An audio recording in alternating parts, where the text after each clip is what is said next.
man, wouldn't it be cool if your first year experience in band, instead of being the one night that you get to try all of the instruments and then pick, if you had like, this is a logistical nightmare, but it's still just fascinating. If you had, 6 weeks on flute and then 6 weeks on clarinet, this is all an arbitrary amount of time, right?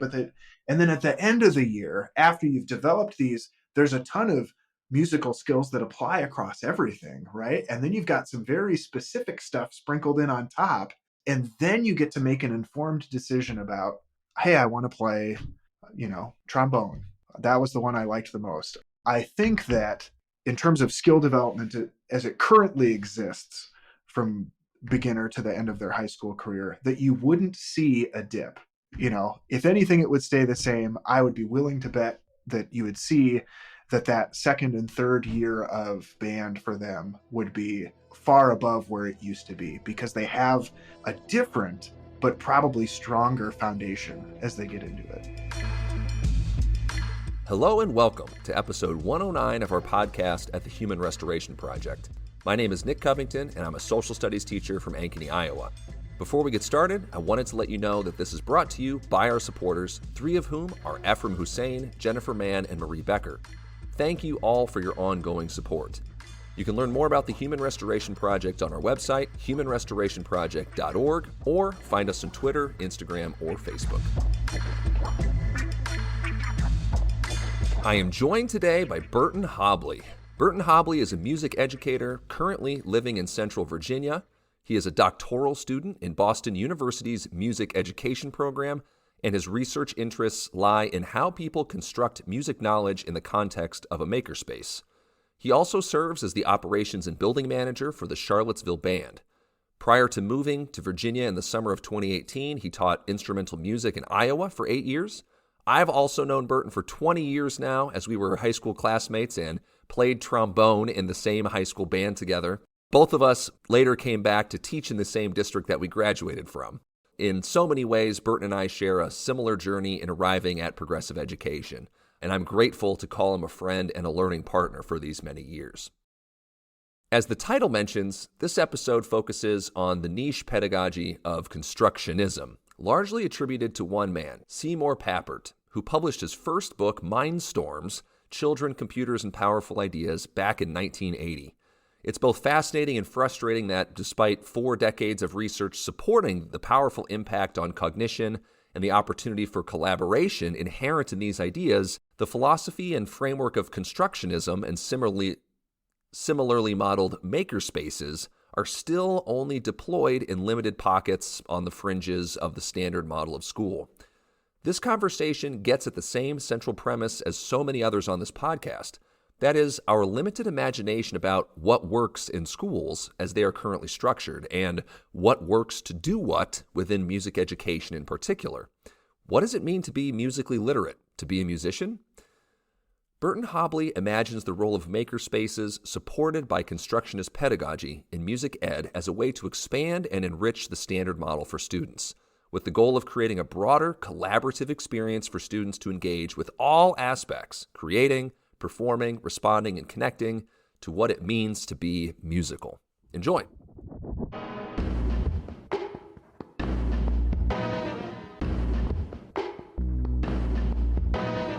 Burton, how you doing? I'm well, Nick. How are you? I am doing great. So it's awesome to get to talk to you. So why don't we just start with you?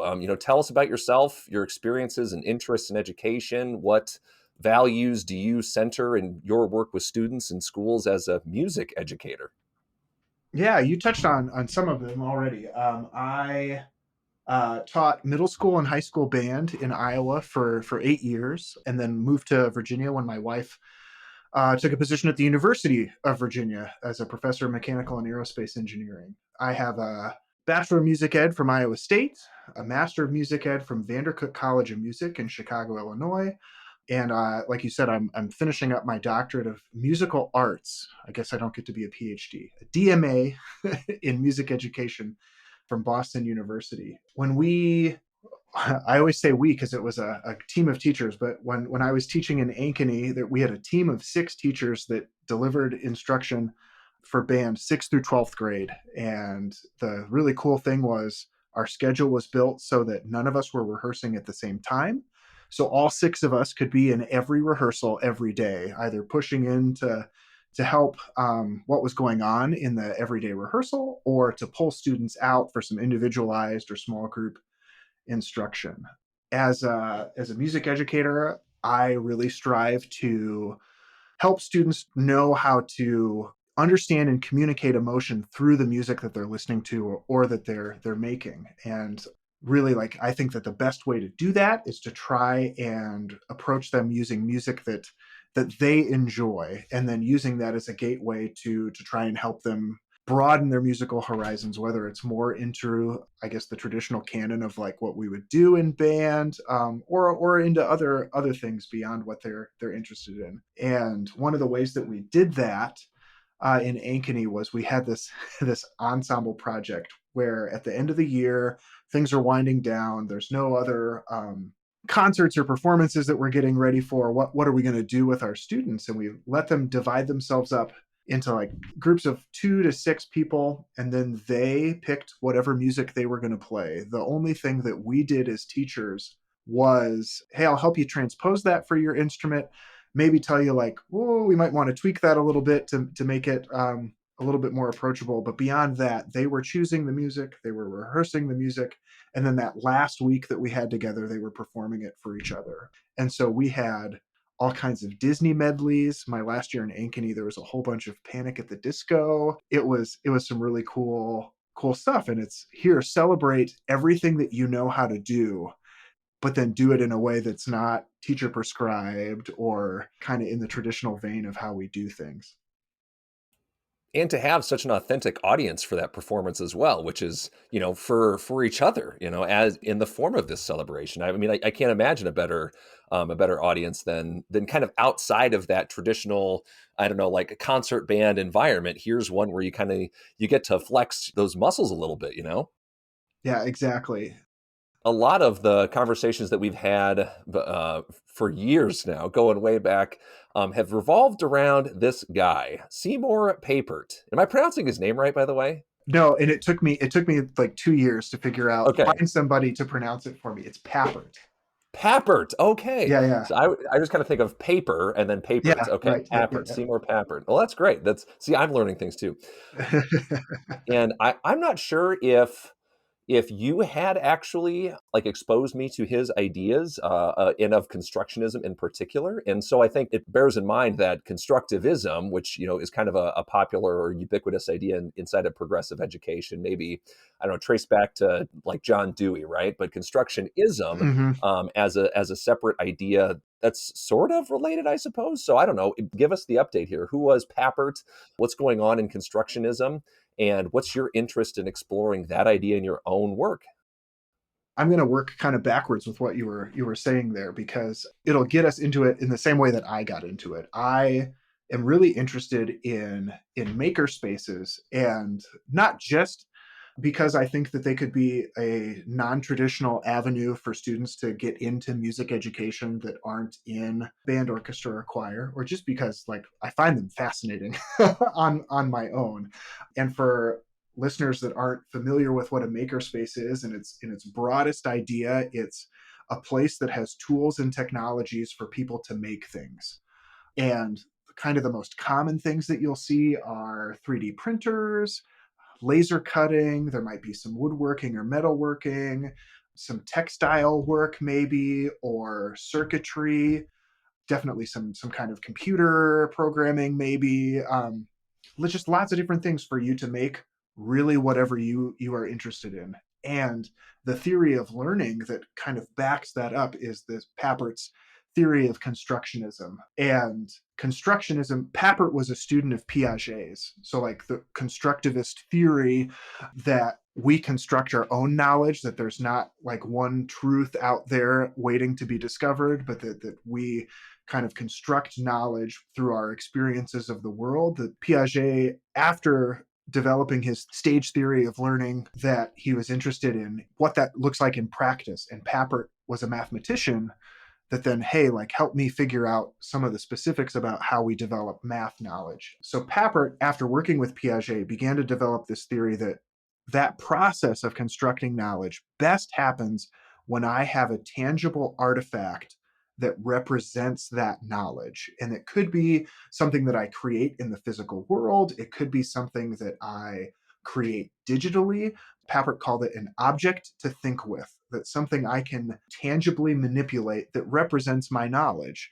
This preceded makerspaces, but it absolutely aligns with the work that's happening in them because you're making something, and that making represents your learning about how to use different tools. Or an example of a project that I've seen out of a makerspace is I wanted to make my own weather balloon. Well, there's a whole lot of physics knowledge that has to go into that. There's a whole lot of some of the basic science of weather and being able to take measurement and use those measurements to make predictions. There's a whole bunch of knowledge that then gets represented in this artifact that you create in the makerspace. And so Papert, this was in the early 1980s, that he had a group at MIT known as the Epistemology and Learning Group, and they developed a programming language called Logo. And it was meant to be this easier way of programming. And we would use it to program things like they had these, at first they were digital and then they became physical turtles. And you could use these turtles to draw things first on the computer screen and then later like in real life. And they were used to teach students geometry, either through the act of programming the turtle or through helping them, well, hey, can you make the turtle draw this, make the turtle do this design. So they published several different papers and then later books on, here's the different things that we were doing with programming, here's the different things that kids were learning by constructing these artifacts, the drawings that the turtles were producing or the programs that they were writing to help the turtles produce that. As this has evolved, it has become stuff that we see in, definitely in makerspaces, but a whole lot in project-based learning, whether or not you're thinking about the specifics of them your students constructing an artifact, but the mere fact that we're producing something that is a representation of our knowledge finds its roots deep in Papert's constructionism. It's so interesting how constructionism kind of is this huge sphere that, then we find kind of the applications of that in the physical maker spaces or in the computer spaces that he had originally written about. One kind of takeaway from my understanding of that constructionist way of thinking too is that you're representing your knowledge in the physical space actually then influences your cognitive models too. So it works to both, put your cognitive model into reality, and then in the creation, in the construction of it, that too then influences your cognition. And so it just kind of is this, this dialogue or this like dialectic between you and like the physical or the linguistic world if you're working with, say, a programming language or that 3D printer. Now, so we already kind of talked about maker spaces, which I think have been something that have popped up. I don't want to call those things a fad necessarily, although I think they kind of can tend toward faddishness, which, I think all trends in education can tend towards faddishness, where you might just have a 3D printer in a particular space, but there's not really a pedagogy, aligned with like how to use this or like how do we function in this space together. So it can kind of be half implemented. But I want to know then, like you're talking about this kind of makerspace pedagogy in music. So how do you construct those constructionist models? Like how in the world, right? What exists out there in the world already that you're finding that you can connect to? What is new that you're innovating on or having to, what hurdles are you having to overcome to get to the place that you want to be with this idea? There exist already some constructionist and definitely constructivist, but then also constructionist educators and scholars in music. One example is, I'm going to forget his first name. His last name Shively. His dissertation was on developing a constructionist framework for teaching beginning band, and he unpacked a whole bunch of different constructivist and constructionist literatures to say, because there's a lot of different ways that people have applied Piaget's theories and Papert's theories and Vygotsky's sociocultural theories, and picking the pieces that, how would this work best in a beginning band, right? And I've been told that when he would go out to rehearsals, come and do an honor band or come work with my group, one of the first questions that he would do when he'd get up on the podium would ask, "Well, how do you think we should start? What do you think we should do?" And that has connotations of discovery based learning. And Papert would agree that constructionism has pieces of discovery based learning, but similar to the way many progressive educators argue in favor of, it's not just well, let's just see what happens kind of a thing. That there's an intentionality along with it. For Shively, it was helping students discover how to interact with their instrument rather than in a prescribed way. Like how does your trumpet work? How does your trombone work for you to make the different sounds? And you're discovering is a as a means of, here's my goal. I want to produce this on my instrument. How can I construct the ability to be able to do that?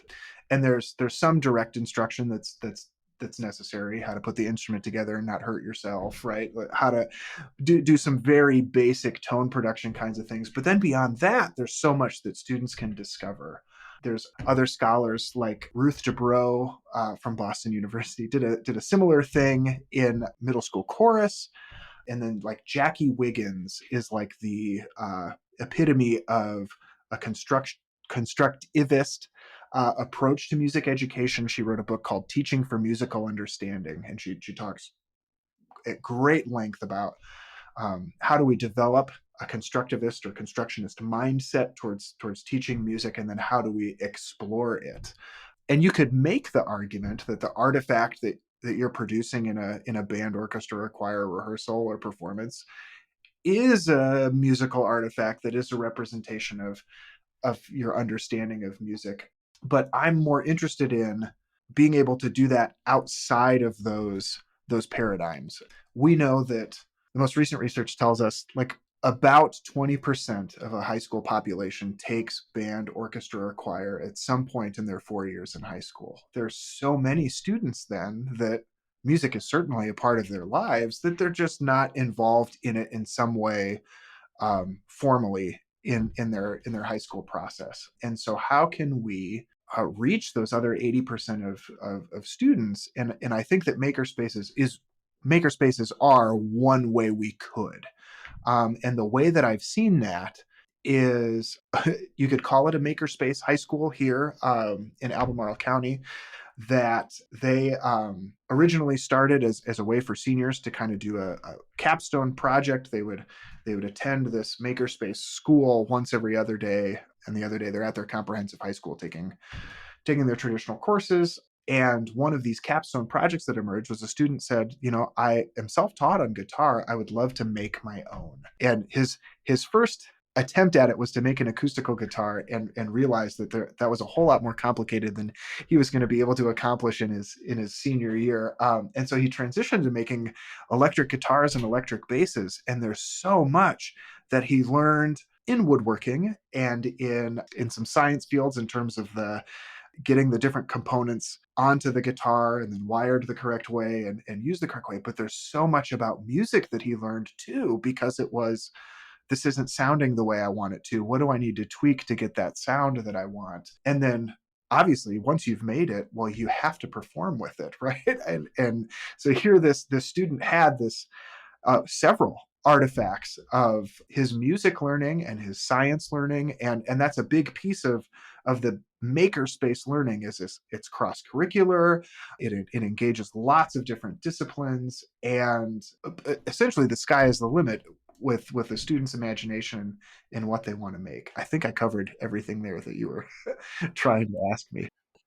I think so. And I think what the appeal of less so just a makerspace generally, but the kind of the pedagogy behind it, right, is that it makes that learning self-evident. And you just see that iteration. And I think I've seen this student or future students who had been part of that same kind of laboratory in constructing these instruments. It really is, it's absolutely incredible, right? To just kind of see how I guess the spectrum of skills that students are required to enter into. You mentioned the woodworking part, but there's also the the electrical wiring, and then of course, again, with the musicality of the instrument too, just to say like, do all the frets on the guitar work? Is it getting the right timbre that you want? The pickup placement has a lot to do with it as well. So there's the interplay and the lenses that students have to use as they're approaching that work, and then the performance piece too. So nobody in that schooling context is going to leave wondering what that student had learned in that class, right? Like you could walk out of so many classes that I've experienced, and probably, you and I have even taught over the years, being like, wow, did I learn anything? Or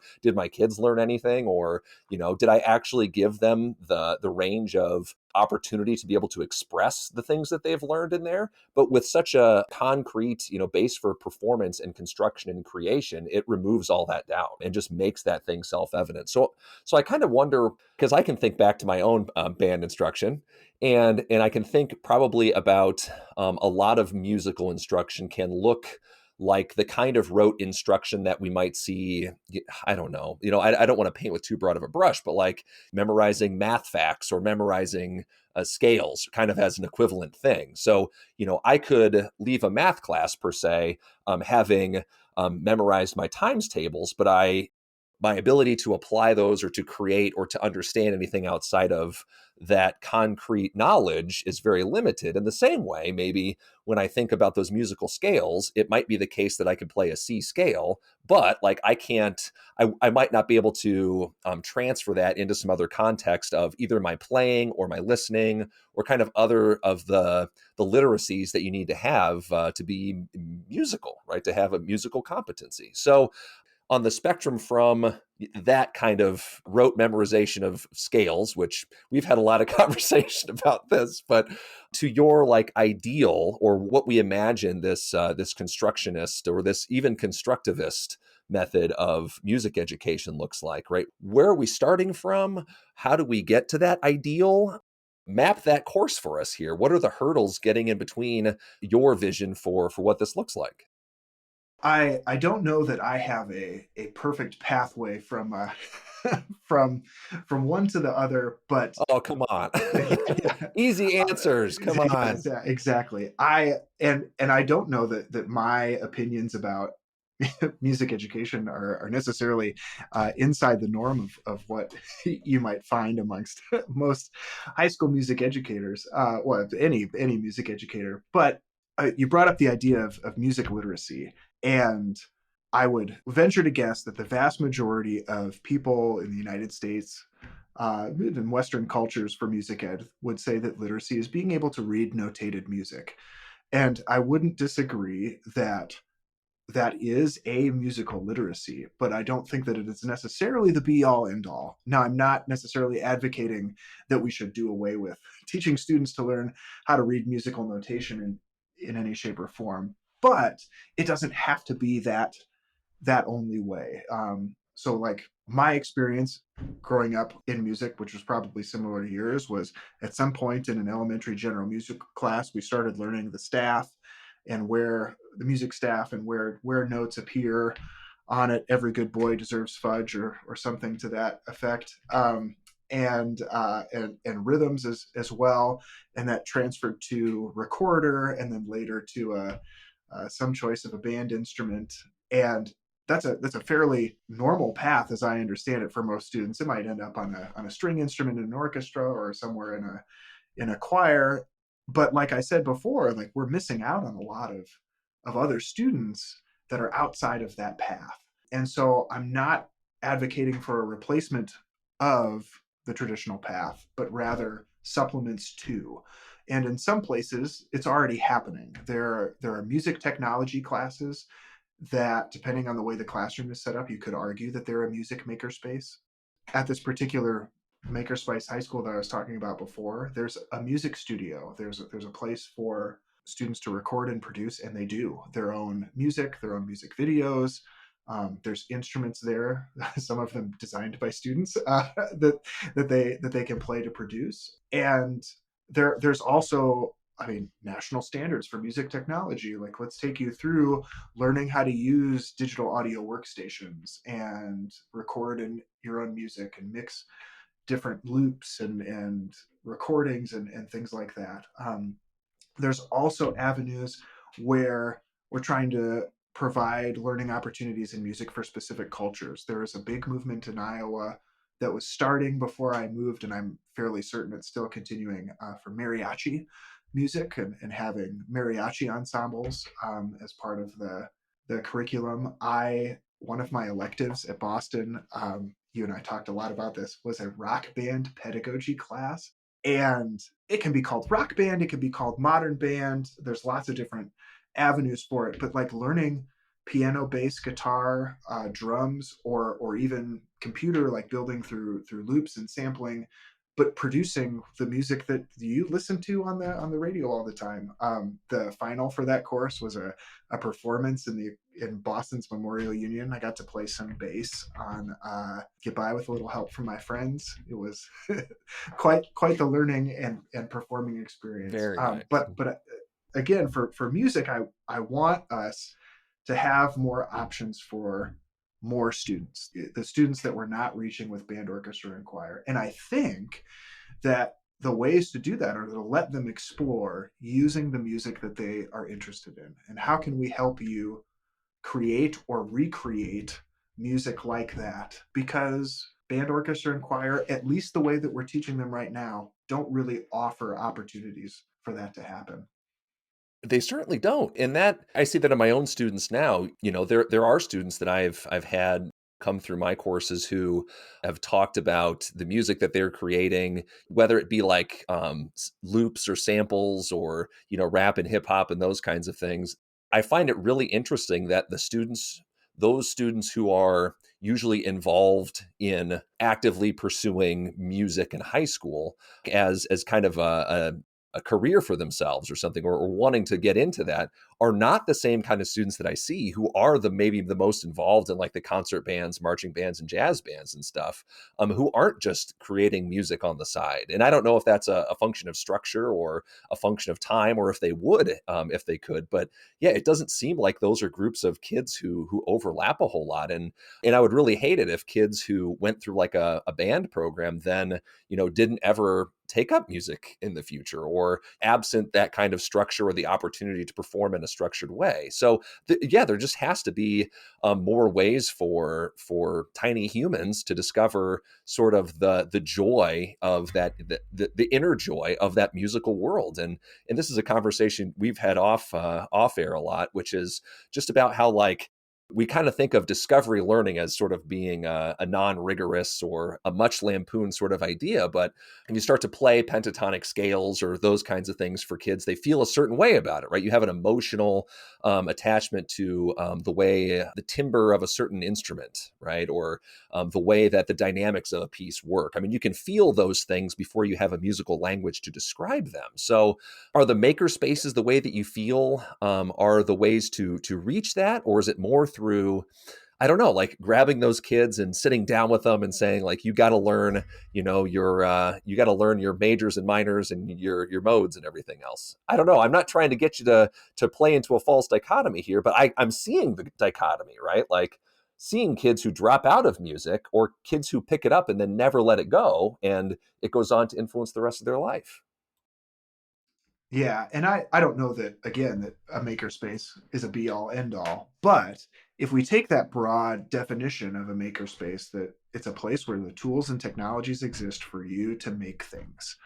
And if we create opportunities for students to make music, and not even necessarily make music, the putting aside the baggage of discussing national standards for a second, and just the national standards of for music are the same for national standards in arts education, that we create, that we perform, present, or just depending on the field of art, right? Like produce, whatever, that we respond to art around us, right? And if we're creating opportunities for students to do those things with music, they're creating music, they're performing or producing music, they're responding to music around them. I guess you could say a makerspace, if it's providing the opportunities to do that, are the answer, but it is a way of giving students opportunities to interact with music that hopefully aren't choosing to interact with it in the ways that we're already providing.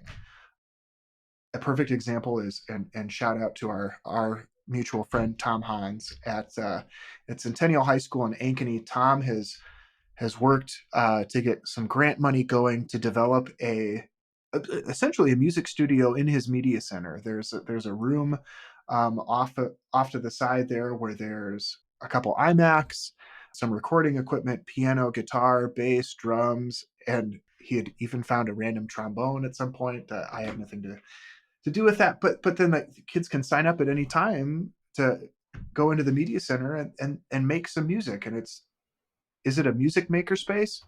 You could argue, yeah. I mean, there's not a set curriculum for it, and there doesn't need to be.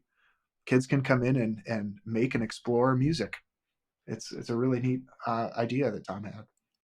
And I love the idea too of sort of having like a neutral ground for those kids who aren't in the structured band activities for whatever reason, whether it's time constraints or financial constraints, or they didn't get into it in fifth grade, and so then they missed the window for it or something, whatever, right? But I love the idea of maybe like it's a collaboration space for those students who have the extracurricular interest but don't have the musical background, and then the kids who have the formal education in there but right don't have the ability to collaborate, or don't have the tools at home to collaborate other than writing trombone music and playing it in their bedroom. I think the more that we can kind of get those spaces and tear down, not tear down, that seems awfully violent, but maybe like deconstruct those silos and just really get kids into the work of making music together. And yeah, that involves collaboration, creation. There's a performance, there's the recording and editing component, and then of course the performance. Like I have always loved students who have been those musical creators, right? Be they the editors or the rap artists, R&B loopers and stuff. They are always very willing to like share with me like their Spotify or their SoundCloud and everything else, and I love to participate in that. And I feel like I don't get the same thing through the students who are more in those structured programs because they only happen at certain times. So I don't know. Maybe I'm just projecting a little bit of myself in that, but it'd be a fascinating thing to be able to bring those groups together and give them a structured time during the day that they could collaborate and create those projects. I want to jump on something you said there. If that's all right, you keep mentioning collaboration, and it's a huge piece of constructionism. It's a huge piece of makerspaces. One of the things that Papert was fascinated by were Brazilian samba schools, and take what you think of schools and and throw it out the window when that word is used, because it was communities of people that are preparing for Carnival, right? There would be, our community is going to have this part of a performance in that celebration, right? This point in time, like our neighborhood is going to put on a performance from this time to this time. And so we're going to get together and practice together for this performance. Well, there are people in there that are just such a huge range of ages and skill levels. So there's small children participating, there's grandparents participating, and the full range.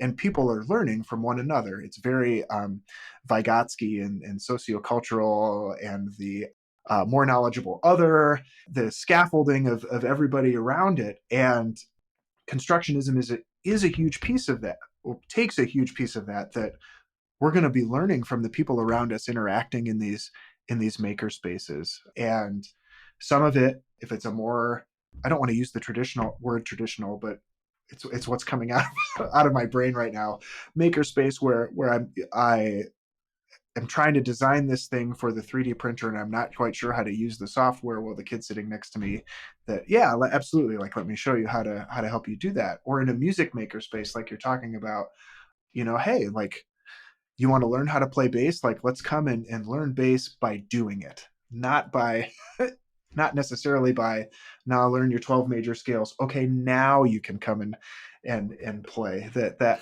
Exactly. Collaboration is a huge part of it. It's such an interesting thing, isn't that, when you compare the samba school model with, again, what I think about my suburban high school. Let's maybe that's a universal kind of experience. I don't know, for Americans to have, but it is kind of bewildering that we just put all the fifth graders and we say, this is a fifth grade band, and you don't play next to anybody else who's younger or older. And it really lends itself to the only person really that you are allowed to learn from is then the one adult who is conducting and managing and doing the impossible work that I can only assume band instructors do.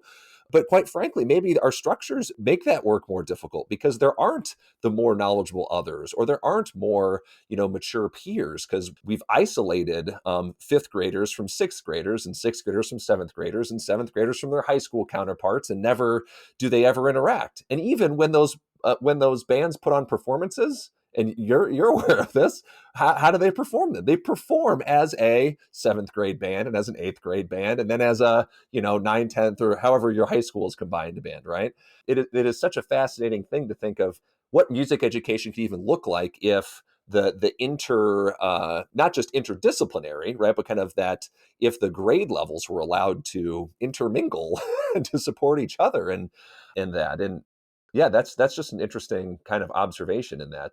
There's so many tangents that we could take off of that, because I mean, I know people, myself included, that worked to manufacture experiences that were, in Ankeny we called them vertical, right? Like, we're going to make sure that those sixth grade students are getting to interact with the high school students. Now, was it as much pie in the sky as you were describing? Like, no, absolutely not. But working to make those opportunities. Man, wouldn't it be cool if your first year experience in band, instead of being the one night that you get to try all of the instruments and then pick, if you had, like, this is a logistical nightmare, but it's still just fascinating. If you had, 6 weeks on flute and then 6 weeks on clarinet, this is all an arbitrary amount of time, right? And then at the end of the year, after you've developed these, there's a ton of musical skills that apply across everything, right? And then you've got some very specific stuff sprinkled in on top, and then you get to make an informed decision about, hey, I want to play, trombone.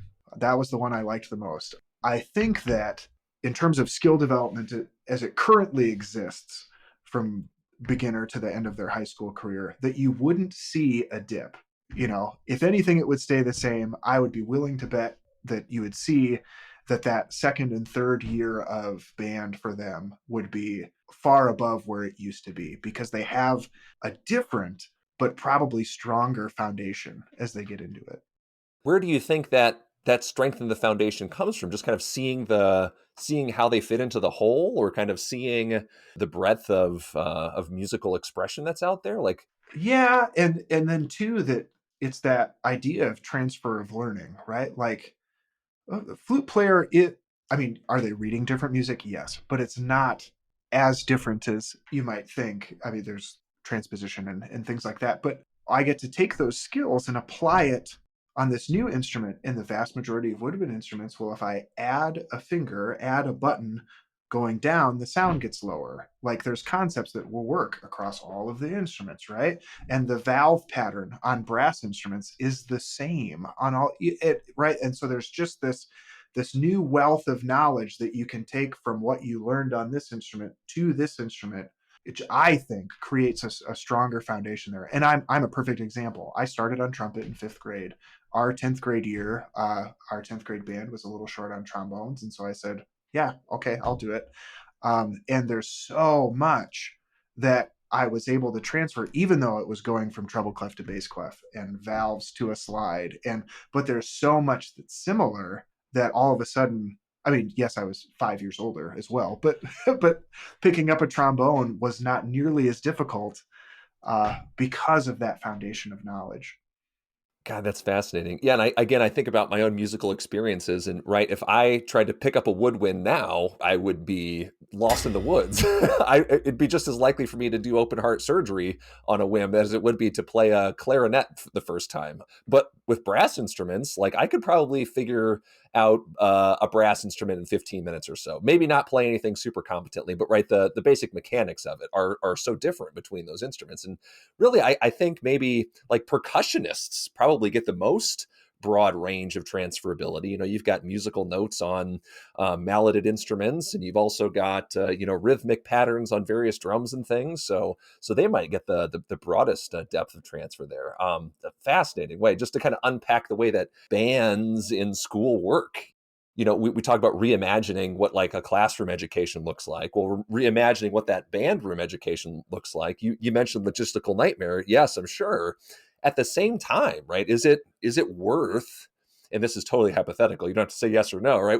Would it be worth at least like launching those experiments, if only to then see literally what's the worst that could happen? Kids are more interested in playing music for the rest of their lives, or, or like I think so much of the, again, let's call it standard experience of band, perhaps is more of those are those legacy projects, those prestige building things, but playing at solos and performing at All-State Band, winning awards for your school and it kind of about acquiring those things. But yeah, I wonder if it would be worth it at some point to reevaluate the conveyor belt of music education that we apply everywhere else and we say, is detrimental to the long-term curiosity and things of the rest of school, if that applies to band too. But so I wonder then, maybe if we start to wrap up here, thinking of constructionism or constructivism as it's applied to music instruction in particular, like who are you reading? Who are leaders that you are looking up to? Who are motivating you? What media can listeners, as learners of this, who want to seek that out more, what can they connect with? Because I'm in my doctoral program, the vast majority of the the stuff I'm going to recommend is on the scholarly side and probably less so on the fun experimental side. But to start on the fun experimental side, there is a program called Little Kids Rock, and it has, although it says Little Kids in the name, it's modern band, it's rock band, it's a curriculum for exposing kids to learning how to play piano, bass, guitar, drums, and they are doing some fascinating work. That rock band class that I took at BU was built out of some of those things, but there's a whole lot of really really neat stuff going on there. And then even if you as an individual listener or you Nick Covington are interested in messing around with like loops and things like that, there's a free web-based service called soundtrap.com, and you can it's like if you've ever used GarageBand or Audacity or things like that, but they have this built-in loop library.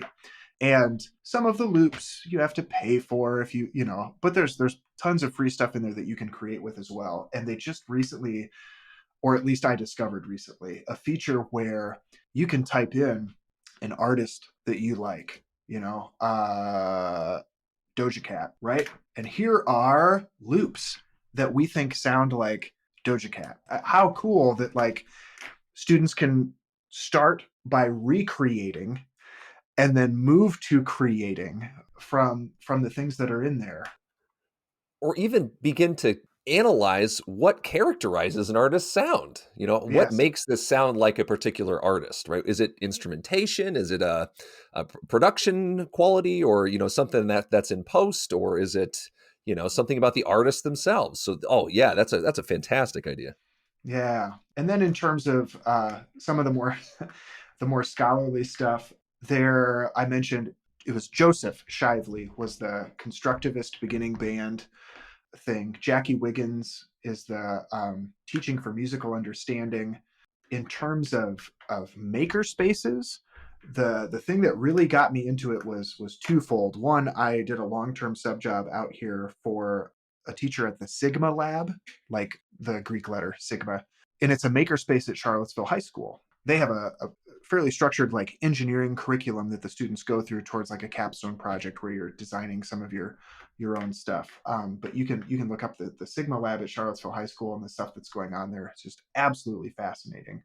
Erica Halverson is a professor of curriculum and instruction at the University of Wisconsin-Madison, and she and a few other different scholars did research on learning in makerspaces. they have several different articles about like learning in the making, and tying it. Erica is a theater artist, and a lot of the stuff then is situated in arts learning, and how can the arts connect to what's going on. She just recently published a book entitled "How the Arts Can Save Education: Transforming Teaching, Learning, and Instruction." And there's just some fascinating things in there. Yes, about makerspaces or how makerspaces relate to art education, but then too what the rest of education can learn from the way that arts education happens. There's some neat stuff happening makerspace wise at the MIT Media Lab. It's kind of the modern evolution of Pappert's group that was there working in the 80s. The gentleman leading it, his name is Mitch Resnick, and his group of researchers is called the Lifelong Kindergarten Group. And it's all about play and how we learn from play, and we continue to develop experiences like, why isn't my senior year of high school more like my kindergarten class? There's similar stuff happening at Harvard. Harvard's group, that's the equivalent, is called Project Zero, and they've published some more research on STEAM integration with makerspaces. So not only science, technology, engineering, manufacturing, but arts, and how are we seeing the arts play out in makerspaces. And then they also are doing a lot of things about identity, the identity of a maker, and the democratization of makerspaces. Let's make sure that we're not doing things that are limiting it to stereotypes that we might have of certain students.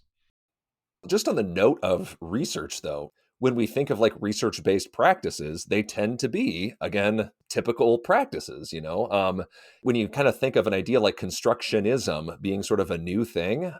Papert wrote his first book in what, 1980? And we're talking about computers, like an Apple II or something like that. I mean, maybe even prior to that I just don't have an awareness of. So it's a pedagogy now that's older than we are. It's 40 years old plus.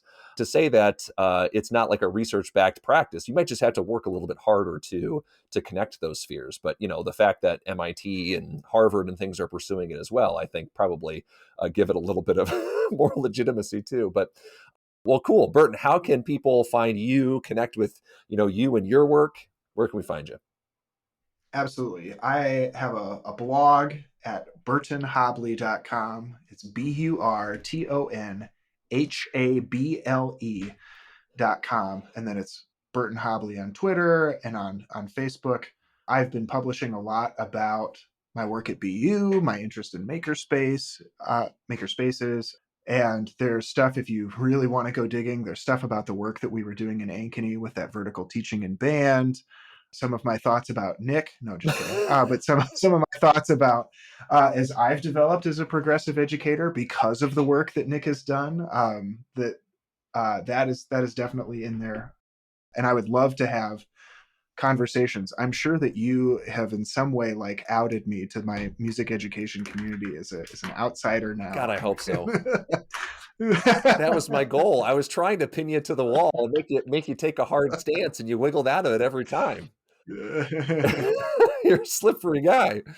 But yeah, no, it's been awesome to talk to you. I mean, as always, and I think we've managed to capture here in nearly an hour in our recorded time, just a fraction of, the kinds of conversations that we've had in the last 10 years, as we've both been on kind of our own journey through education and pedagogy and practice, and trying to navigate the tension in all of those things. So it's always awesome to, check in on where you're at in your journey as well. So thanks for taking some time this afternoon.